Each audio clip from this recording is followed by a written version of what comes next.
महाकालेश्वर ज्योतिर्लिंग की स्थापना से संबंधित की प्राचीन कथा प्रसिद्ध है। कथा के अनुसार एक बार अवंतिका नाम के राज्य में राजा वृषभसेन नाम के राजा राज्य करते थे। राजा वृषभसेन भगवान शिव के अन्यायी भक्त थे। अपनी दैनिक दिनचर्या का अधिकतर भाग वे भगवान शिव की भक्ति में लगाते थे। एक बार डौसी राजा ने उनके राज्य पर हमला कर दिया। राजा वृषभसेन अपने साहस और पुरुषार्थ से इस युद्ध को जीतने में सफल रहा।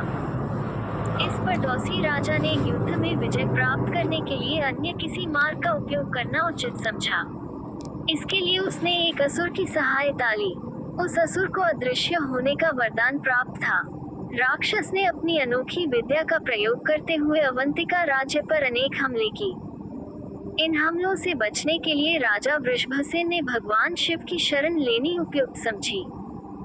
अपने भक्त की पुकार सुनकर भगवान शिव वहां प्रकट हुए और उन्होंने स्वयं ही प्रजा की रक्षा की।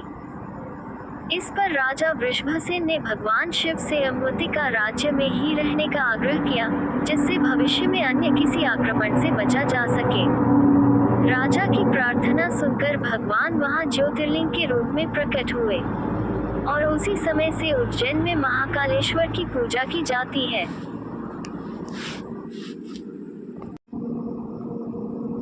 एक बार विंध्य पर्वत ने भगवान शिव की कई माहों तक कठिन तपस्या की। उनकी इस तपस्या से प्रसन्न होकर शंकर जी ने उन्हें साक्षात दर्शन दिए और विंध्य पर्वत से अपनी इच्छा प्रकट करने के लिए कहा। इस अवसर पर अनेक ऋषि और देव भी उपस्थित थे। विंध्य पर्वत की इच्छा के अनुसार भगवान शिव ने ज्योतिर्लिंग के दो भाग किए। एक का नाम ओंकारेश्वर रखा तथा दूसरा ममलेश्वर रखा। ओंकारेश्वर में ज्योतिर्लिंग के दो रूपों की पूजा की जाती है। ओंकारेश्वर ज्योतिर्लिंग से संबंधित अन्य कथा के अनुसार भगवान के महान भक्त अम्बरीश और मुचुकुंद के पिता सूर्यवंशी राजा माधाता ने इस स्थान पर कठोर तपस्या करके भगवान शंकर को प्रसन्न किया था। उस महान पुरुष माधाता के नाम पर ही इस पर्वत का नाम माधाता पर्वत हो गया। केदारनाथ महादेव के विषय में कई कथाएं हैं। स्कंद पुराण में लिखा है कि एक बार केदार क्षेत्र के विषय में जब पार्वती जी ने शिव से पूछा, तब भगवान शिव ने उन्हें बताया कि केदार क्षेत्र उन्हें अत्यंत प्रिय है। वे यहाँ सदा अपने गणों के साथ निवास करते हैं। इस क्षेत्र में वे तब से रहते हैं जब उन्होंने सृष्टि की रचना के लिए ब्रह्मा का रूप धारण किया था। स्कंद पुराण में इस स्थान की महिमा का एक वर्णन ये भी मिलता है कि एक बहेलिया था जिस हिरण का मांस खाना अत्यंत प्रिय था। एक बार यह शिकार की तलाश में केदार क्षेत्र में आया। पूरे दिन भटकने के बाद भी उसे शिकार नहीं मिला। संध्या के समय नारद मुनि इस क्षेत्र में आए तो दूर से बहेलिया उन्हें हिरण समझकर उन पर बाण चलाने के लिए तैयार हुआ। जब तक वह बाण चलाता सूर्य पूरी तरह डूब गया। अंधेरा होने पर उसने देखा कि एक सर्प मेढक का निगल रहा है। मृत होने के बाद मेढक शिव रूप में परिवर्तित हो गया। इसी प्रकार बहेलिया ने देखा कि एक हिरण को सिंह मार रहा है। मृत हिरण शिव गणों के साथ शिवलोक जा रहा है। इस अद्भुत दृश्य को देखकर बहेलिया हैरान था। इसी समय नारद मुनि ब्राह्मण वेश में बहेलिया के समक्ष उपस्थित हुए। बहेलिया ने नारद मुनि से इन अद्भुत दृश्यों के विषय में पूछा। नारद मुनि ने उसे समझाया कि यह अत्यंत पवित्र क्षेत्र है। इस स्थान पर मृत होने पर पशु पक्षियों को भी मुक्ति मिल जाती है। इसके बाद बहेलिया को अपने पाप कर्मों का स्मरण हो आया कि किस प्रकार उसने पशु पक्षियों की हत्या की है। बहेलिया ने नारद मुनि से अपनी मुक्ति का उपाय पूछा। नारद मुनि से शिव का ज्ञान प्राप्त करके बहेलिया केदार क्षेत्र में रहकर शिव उपासना में लीन हो गया। मृत्यु पश्चात उसे शिवलोक में स्थान प्राप्त हुआ। केदारनाथ ज्योतिर्लिंग की कथा। केदारनाथ ज्योतिर्लिंग की कथा के विषय में शिव पुराण में वर्णित है कि नर और नारायण नाम के दो भाइयों ने भगवान शिव की पार्थिव मूर्ति बनाकर उनकी पूजा एवं ध्यान में लगे रहते। इन दोनों भाइयों की भक्तिपूर्ण तपस्या से प्रसन्न होकर भगवान शिव इनके समक्ष प्रकट हुए।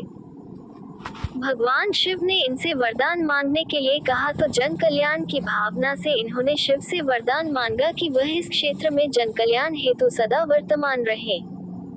इनकी प्रार्थना पर भगवान शंकर ज्योतिर्लिंग के रूप में केदार क्षेत्र में प्रकट हुए।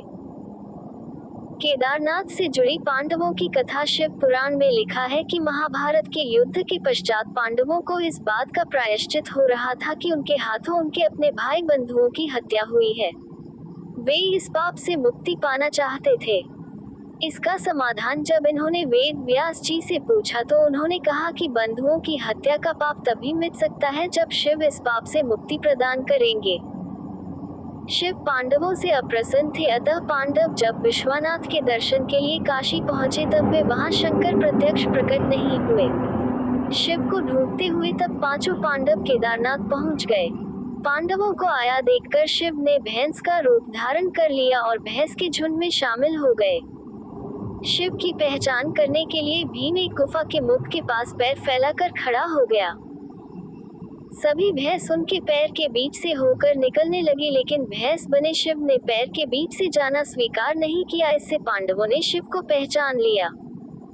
इसके बाद शिव वहां भूमि में विलीन होने लगे। तब भैंस बने भगवान शंकर को भीम ने पीठ की तरह से पकड़ लिया। भगवान शंकर पांडवों की भक्ति एवं दृढ़ निश्चय को देखकर प्रकट हुए तथा उन्हें पापों से मुक्त कर दिया। इस स्थान पर आज भी द्रौपदी के साथ पांचों पांडवों की पूजा होती है। यहाँ शिव की पूजा भैंस के पृष्ठभाग के रूप में तभी से चली आ रही है। भीमाशंकर ज्योतिर्लिंग का नाम भीमाशंकर किस कारण से पड़ा, इस पर एक पौराणिक कथा प्रचलित है। कथा महाभारत काल की है। महाभारत का युद्ध पांडवों और कौरवों के मध्य हुआ था। इस युद्ध ने भारत में बड़े महान वीरों की क्षति हुई थी। दोनों ही पक्षों से अनेक महावीरों और सैनिकों को युद्ध में अपनी जान देनी पड़ी थी। इस युद्ध में शामिल होने वाले दोनों पक्षों को गुरु द्रोणाचार्य से प्रशिक्षण प्राप्त हुआ था। कौरवों और पांडवों ने जिस स्थान पर दोनों को प्रशिक्षण देने का कार्य किया था वह सधन है, आज उज्जैनिक के नाम से जाना जाता है। यहीं पर आज भगवान महादेव का भीमाशंकर विशाल ज्योतिर्लिंग है।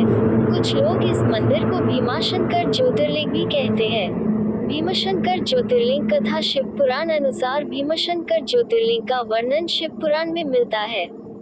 शिव पुराण में कहा गया है कि पुराने समय में भीम नाम का एक राक्षस था। वह राक्षस कुंभकर्ण का पुत्र था, परंतु उसका जन्म ठीक उसके पिता की मृत्यु के बाद हुआ था। अपनी पिता की मृत्यु भगवान राम के हाथों होने की घटना की उसे जानकारी नहीं थी। समय बीतने के साथ जब उसे अपनी माता से इस घटना की जानकारी हुई तो वह श्री भगवान राम का वध करने के लिए आतुर हो गया। अपने उद्देश्य को पूरा करने के लिए उसने अनेक वर्षों तक कठोर तपस्या की। उसकी तपस्या से प्रसन्न होकर उसे ब्रह्मा जी ने विजयी होने का वरदान दिया। वरदान पाने के बाद राक्षस निरंकुश हो गया। उससे मनुष्यों के साथ साथ देवी देवताओं भी भयभीत रहने लगे।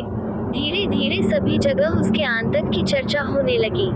युद्ध में उसने देवताओं को भी परास्त करना प्रारंभ कर दिया।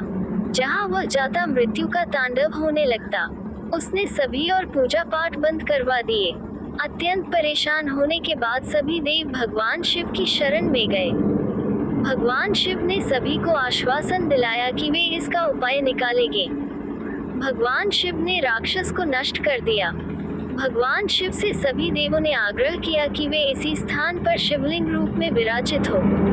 उनकी इस प्रार्थना को भगवान शिव ने स्वीकार किया और वे भीमाशंकर ज्योतिर्लिंग के रूप में आज भी यहाँ विराजित है।